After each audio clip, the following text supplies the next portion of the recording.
ব্যাপারটা এমন না যে আল্লাহ লিখে রেখেছেন বলে আপনি বেছে নিচ্ছেন। যেহেতু আপনি এটাই বেছে নেবেন, তাই আল্লাহ আগে লিখে রেখেছেন।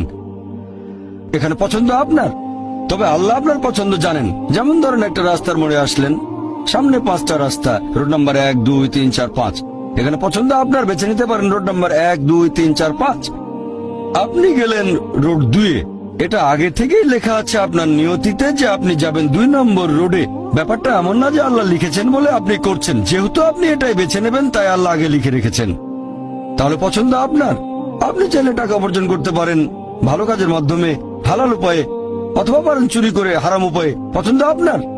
ধরেন চুরি করলেন, এটা আপনার সিদ্ধান্ত। তবে আল্লাহ আগে থেকে জানেন যে এই লোকটা সহজে টাকা পেতে চায়, তাই চুরি করবে। তাই আল্লাহ আগে লিখে রেখেছেন যে এই লোকটা 25 বছর বয়সে চুরি করবে।